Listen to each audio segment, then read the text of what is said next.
자, 자동차는 앞으로 바로 가게 되어 있습니다. 이게 특성이 그래요. 핸들과 이 바퀴는요, 기울한 관계가 있어요. 그 가운데 모든 부품들이 정상적인 그 자리에서 기능을 발휘할 때에 차는 똑바로 가게 되어 있어요. 그런데 차가 왼쪽으로 쏠린다, 오른쪽으로 쏠린다. 그러면 차에 문제가 있습니다. 그걸 놔두면 나중에 큰 사고가 나듯이 타이어가 닳고 쏠리다가 이게 큰 사고 나잖아요. 그래서 그걸 조정해 줘야 되는데 그 조정해 주는 것을 얼라인입니다. 얼라인 조정하는 작업이 필요합니다. 자, 우리가 교회도 마찬가지예요. 그래서 우리가 똑바로 가게 똑바로 교회의 방향이 있어요. 교회의 비전이 있어요. 교회의 목적이 있어요. 여러분 개인도 마찬가지예요. 비전이 있고 목적이 있어요. 그걸 향해서 가는 겁니다. 그게 정상적인 것이고 그게 있는 거예요. 그런데 쏠린다, 목적을 향해서 타겟을 향해서 빗나간다. 빗나가는 게 죄예요. 죄란 뭐냐? 뭔 뜻이 뭐예요? 타겟을 향해서 가지 아니하고 쏠리는 거예요. 오른쪽으로 쏠리는 거예요. 왼쪽으로 쏠리는 것. 그것이 죄다. 근데 왜 이렇게 얼라이먼트 해줘야 되느냐? 조정해줘야 되는가? 여러분, 모든 게 그렇잖아요. 모든 이치가 그런 거예요. 이 신체의 기능도 마찬가지고, 시간이 지나면은 닳아요. 마모가 일어나잖아요. 그래서 시간이 지나고 또 거의 충격이 계속 크고 작은 충격들이 계속 있으니까 마모가 되어져서 그걸 느슨한 것을 조여줘야 돼요. 그래서 똑바로 가고 오늘 우리의 삶의 자리에서 시간과 충격에 의해서 이렇게 마모되어지고 느슨해지고 그래서 나는 마음은 똑바로 가고 싶은데 이게 안 되는 거예요. 그래서 자꾸 쏠리는 거란 말이죠. 그때 우리는 다시 돌아보면서 조여줘야 돼요. 똑바로 가도록. 그래서 나의 비전이 무엇인가, 목적이 무엇인가, 그 분명하게 그래서 그걸 향해서 달려가는 거예요. 혼자 가기 힘드니까 어떻게 해요? 공동체, 손에 손을 잡고 이 공동체가 필요한 거예요. 그래서 공동체에 꼭 속하셔서 속하셔서 서로 기도해주고 격려해주고 이스라엘 백성들이 광야를 행진할 때에 3-3-5-5 짝을 지어서 행진했듯이 그렇게 전진 그 가나안 땅을 향해서 목표를 향해서 가는 것이 바로 신앙의 정진이다. 신앙생활이다. 이렇게 정의할 수 있겠습니다. 여러분 내 삶이 내 신앙생활이 혹시 쏠리고 있지는 않는가 한번 돌아보십시다. 우리 교회 공동체도 한번 보시고 또 가정 공동체 또 여러 가지 공동체가 정말 주님께서 원하시는 그 방향으로 지금 가고 있는가. 근데 똑같이 이게 문제가 발생하면요, 문제가 있는 거예요. 이 교회 공동체, 가정 공동체, 우리의 그 어떤 공동체에 자꾸 문제가 반복적으로 자꾸 쏠리고 일어난다 그러면요, 조직을 한번 점검해봐야 돼요. 조직. 자꾸 반복적으로 발생한다 그러면 그 조직에 문제가 있다는 거죠. 그래서 조직을 또 한번 점검해봐야 되고요. 또 올바르게 위해서 또 법을 만들어야 되는 것인데, 자, 오늘 우리의 삶은요, 항상 이렇게 문제가 있어요.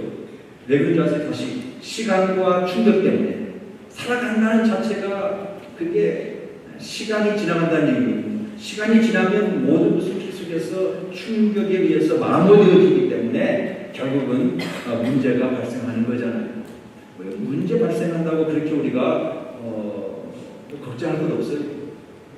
문제 없는 곳이 없기 때문에 산다는 자체가 삶 자체는 문제 연속이잖아요. 그러므로 그 문제는 풀기 위해서 있는 것이고 문제는 풀면 되는 거지. 이런 문제 내게 없게 해달라고. 아니, 고난의 문제 마찬가지입니다. 고난 없는 인생 없어요. 누구에게나 다 힘듦과 고난이 있어요. 우리의 기도는 뭐냐? 이 고난을 없애주십시오라가 아니고 이 고난에서 이기게 해달라고. 이 고난에서 승리하게 해달라고. 이 고난을 극복할 수 죽게 해달라고 이 기도가 맞는 거잖아요. 왜 고난은 항상 올 것이고. 그러므로 이 문제를 풀기 위해서 있다. 그 문제는 정답이 있어요. 우리가 실력을 키워주지 않겠어요. 그러니까 문제를 잘 이렇게 어떤 문제인가 그만 이해해도 이미 거기에 해답은 있는 것입니다. 자, 학교 시험 문제 참 시험하면 참 떨리잖아요. 그런데 그 시험 문제 잘 치루어서 그래서 우리가 실력이 있다 없다 평가하잖아요. 그러니까 그 문제를 잘 풀고 고난의 문제를 잘 넘기면 우리의 삶에 내공이 생기고 연단이 되어져서 그 실력을 위해서 다시 또 새로운 일들을 감당하게 되는 겁니다. 여러분 어떤 문제를 가지고 있습니까? 참 문제 있잖아요. 자, 있는데 그럼 그 문제를 어떻게 풀 것인가? 자, 오늘 또 느헤미야를 우리가 매주마다 지금 강의하고 있습니다. 느헤미야서 즉 1장, 2장, 3장, 4장, 5장입니다. 근데 4장과 5장에 이미 벌써 세월이 12년이 흘렀습니다. 그동안 외부의 적들을 잘 대처했어요. 예루살렘 성벽을 쌓는데 잘 쌓았어요. 그 적들과 힘든 속에서도 52일 만에 예루살렘 성벽을 잘 쌓았어요. 그러고 나서 이제 그 안에서 참으로 삶을 누리고 있는데 12년의 세월이 흐르고 또 이제 문제는 내부에서 문제가 발생하기 시작한 겁니다. 그동안 문제는 외부에서 왔는데 이제는 내부에서 문제가 발생하게 되었습니다. 어떤 문제인가 보십시다. 1절부터 5절까지입니다. 그때의 백성들이 그들의 아내와 함께 부르짖어 그들의 형제인 유다 사람들을 원망하는데 어떤 사람은 말하기를 우리와 우리 자녀가 많으니 양식을 얻어 먹게 살아야 하겠다 하고 한마디로 원망한 얘기가 뭡니까? 먹고 살기가 힘들다는 얘기입니다. 먹고 살기가 힘들어요. 이 문제는요 옛날이나 지금이나 같은 문제예요. 장사 안 된다, 경제 어렵다. 이 얘기는 오늘 최근 우리가 듣는 얘기 아니잖아요. 항상 그래왔어요. 이때도 마찬가지예요. 그들의 아내가 크게 부르짖었다. 여러분 가정의 양식의 문제는 아내들이 가장 민감하게 느낄 수 있잖아요. 알 수 있잖아요. 집안의 양식이 떨어져가면 온 식구가 굶주리고 설상가상 거기에 세금을 더 높이 책정되어서 빚을 내어가지고 세금 내야 되는 이 상황이 되었어요. 굶주려 죽게 되었어요. 그래가지고 어떻게 해요? 집을 팔고 담보로 포도원을 맡기고 밭을 맡기고 이런 상황이 되었단 말이죠. 사태가 좀 심각한 것을 3절 4절에 이렇게 표현하고 있습니다. 어떤 사람은 말하기를 우리가 밭과 포도원과 집이라도 저당 잡히고 이 흉년의 곡식을 얻자. 흉년도 들었어요.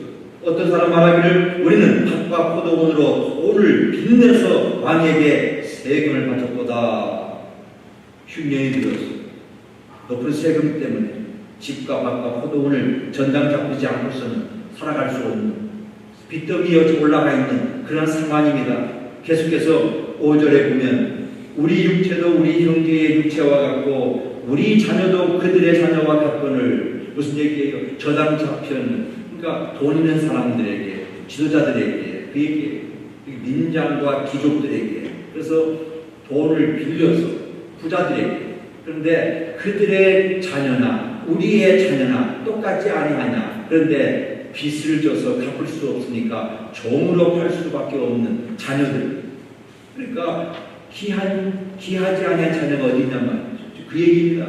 근데 벌써 우리 딸 중에 종이 된 자가 있고 우리의 밭과 포도원이 이미 남의 것이 되었으나 우리에게는 아무런 힘이 없도다 하더라. 자녀를 종으로 팔 수밖에 없는 이러한 상황.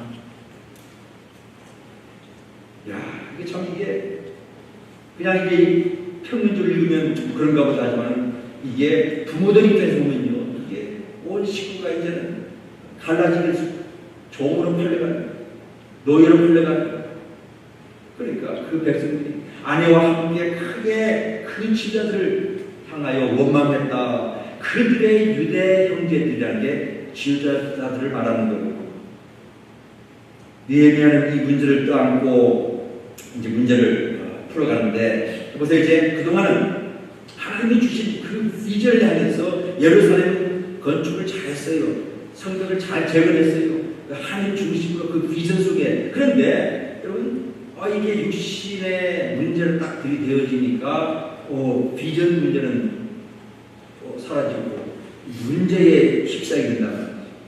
문제는요, 문제를 문제로 붙잡으면 거기에서 해결길이 없어요. 문제는요, 우리가 풀 수 있으면 좋겠지만 그 근본적인 문제는 하나님께 맡기는 거예요. 사실 하나님께 토수하는 거예요. 그게 지금까지 우리가 살펴본 거잖아요.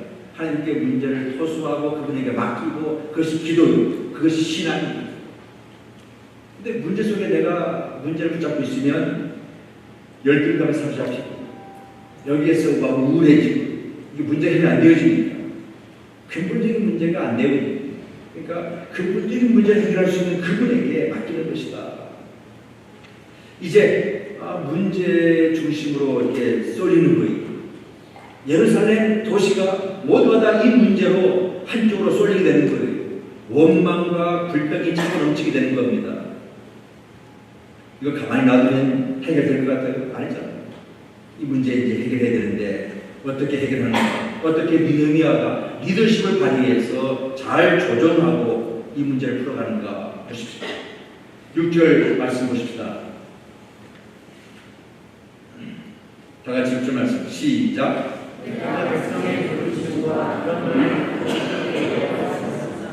예, 느헤미야가 크게 노하였다, 분노하였다. 여러분, 우리가 언제 분노합니까? 분노할 이유가 참 많아요. 근데 여기서 볼 때 자녀들이 종으로 팔려가잖아요.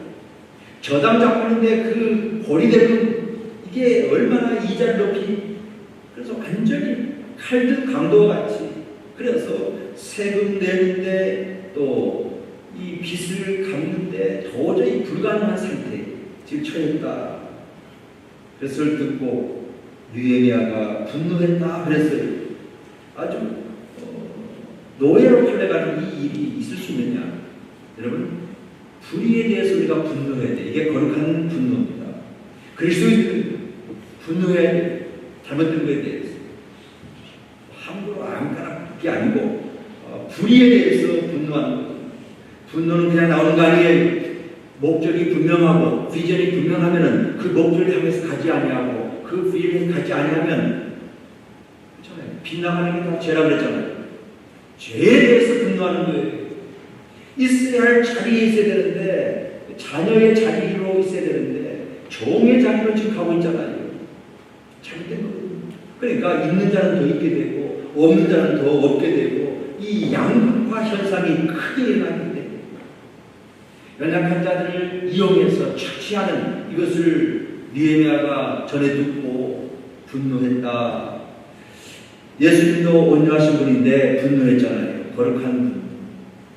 이 성전은 하나님께 기도하는 집인데 이 성전에서 신앙심을 이용해가지고 자기들의 배를, 자기들의 이권, 자기들의 그 욕심을 채우기 위한 그러한 짓을 보고 예수님께서 분노했잖아요. 상을 뒤엎고 비둘기를 날려버리고 짐승들을 쫓아버리는 성전 청결 사건 이야기, 바로 그건데 무슨 얘기입니까? 하나님께 예배드리러 올 때에 빈손 들고 오지 아니하고 재물을 가지고 왔어요.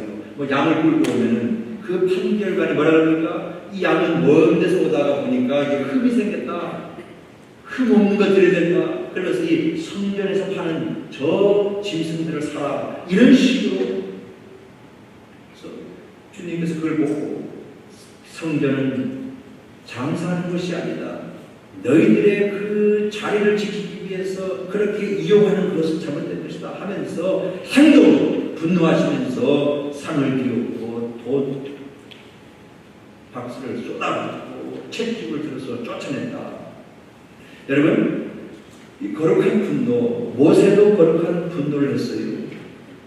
그 모세의 분노를 다름없어요. 하나님의 말씀에 살아가지 않아. 말씀대로 살아야 되는데 그게 방법입니다.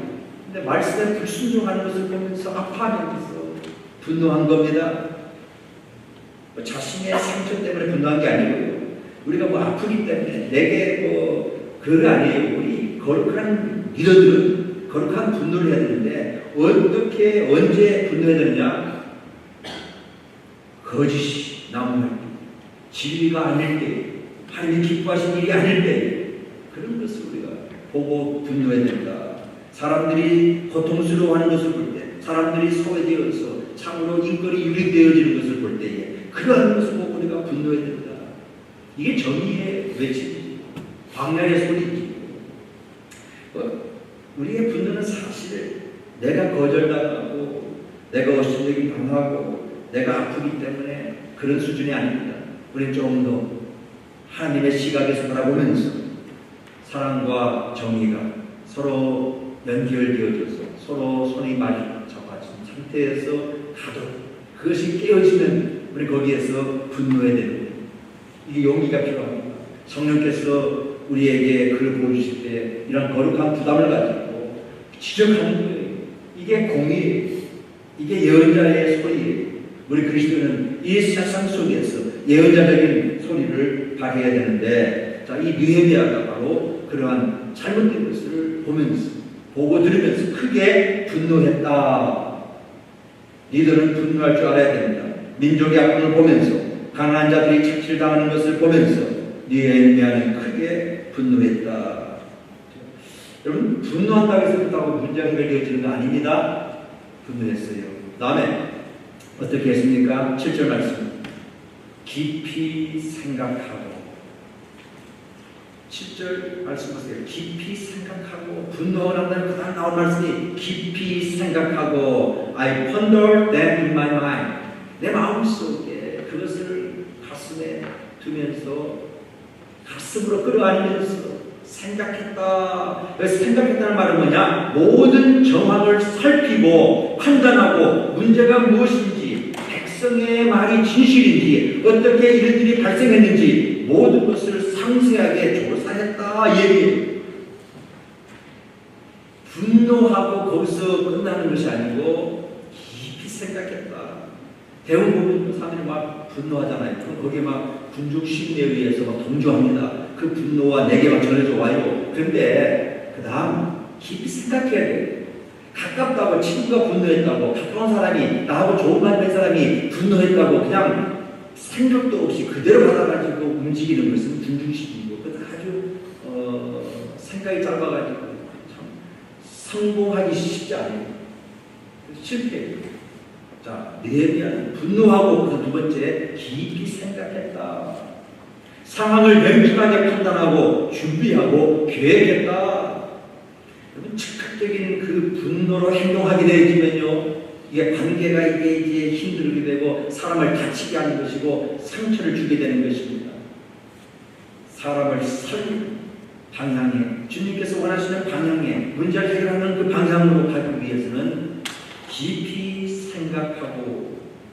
야고보서 1장 20절 말씀입니다. 사람의 성내는 것이 하나님의 의를 이루지 못함이니라. 화를 남에게 잘리는 분들은요, 기도해야 돼요. 이 성품 하나님 다듬어 주시옵소서. 이 성품 잘 내가 컨트롤할 수 있도록, 내가 잘 컨트롤할 수 있도록. 앞서 말씀드렸습니다. 우리는 파워가 있어요. 힘이 있어요. 그런데 그 파워와 힘을 뭐요? 바로 화를 내는 것으로 자기의 존재 가치를 드러내는데, 여러분, 그건 온유하지 못한 거예요. 신앙은 뭐예요? 화낼 수 있다니까요. 예수님도 화내셨고요. 또 성경 말씀 보세요. 분을 품되, 화를 내되 화낼 수 있잖아요. 그런데 그것이 다른 사람들에게 상처가 되고 그래서 죄가 되어진다면 안 된다는 거죠. 그러니까 해지기 전에 그 화를 풀어야 되는 거죠. 해질 때까지 풀어야 되는 거죠. 근데 그걸 가슴에 화를 품고 그러다 보면 이제 병이 생기는 거예요. 자, 말씀, 이 조절을 잘 해야 돼요. 내 소금을 잘 조절하는 거. 그 파워가 있어요. 근데 그 잘 조절하는 게 뭐예요? 그게 온유예요. 바로 모세가 온유한 성품이었고, 예수님이 온유한 성품이었고, 예수님은 하나님이시잖아요. 그 하나님의 그 능력을 갖고 계신 분인데 끝까지 참으셨잖아요. 도살장에 끌려가는 어린 양과 같이 힘 끌려갔잖아요. 힘이 없어서가 아니에요.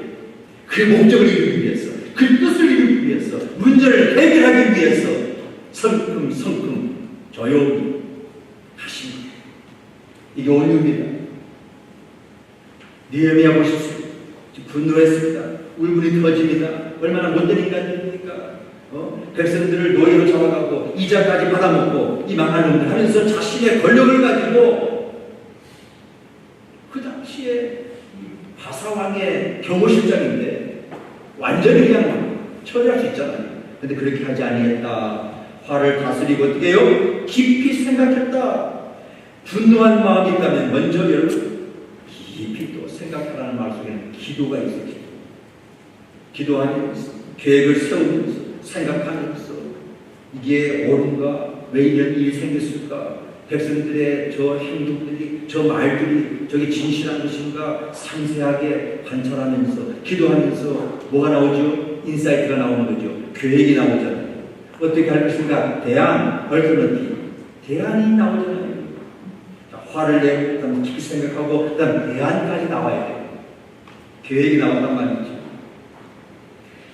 그래서 그 다음 또 어떻게 했습니까? 7절 중반절 보시기 바랍니다. 귀족들과 민장들을 꾸짖어 그들에게 이르기를 너희가 각기 형제에게 높은 이자를 취한도다 하고 대회를 열고 그들을 쳐서 여기 귀족들과 민장들을 꾸짖어 그들에게 이르기를 너희가 각기 형제에게 높은 이자 취했다. 너무 심하지 않느냐? 그래서 대회를 열었다. 대회가 뭐예요? 군중대회. 회의를 했다. 사람들을 모아서 이것을 공론화시켰다. 이렇게 보면 되겠어요. 문제가 무엇인지 이 느헤미야는 정확하게 집어냈습니다. 그래서 자기가 혼자 문제를 해결할 수 있는 상황이 아니었기에 이것을 공론화시켰어. 그리고 혼자 해결하다가 파일을 더 키우는 것이 많아요. 어떤 의미에서요? 참 좋은 마음으로 소문 안 내고 해결하려 하는데 그것이 어떤 의미에서 더 파일을 크게 키우는 경우가 많아요. 사실은요. 초전박살입니다. 알려서 함께 공동체가 이 문제를 끌어안고 기도하고 풀어가도록 알리는 게 더 중요해요.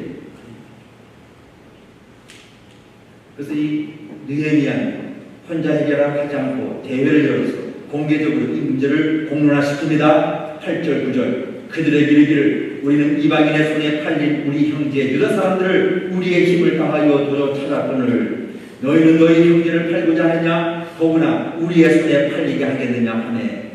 이 지도자들이, 이 부자들이, 이 민장들이, 귀족들이 뭐요? 잠잠하여 말이 없기로 내가 또 이르기를 너희의 소행이 좋지 못하도다. 우리의 대적 이방 사람의 비방을 생각하고 우리 하나님을 경외하는 가운데 행할 것이 아니냐. 아주 문제를 정면으로 지적했습니다. 그래서 10절 11절 해결책을 제시합니다.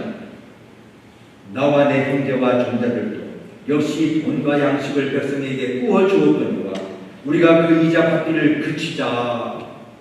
그런즉 너희는 그들에게 오늘이라도 그들의 밭과 포도원과 감람원과 집이며 너희가 구워준 돈이나 양식이나 새 포도주나 기름의 100분의 1을 돌려보내라 하였더니 뭐예요?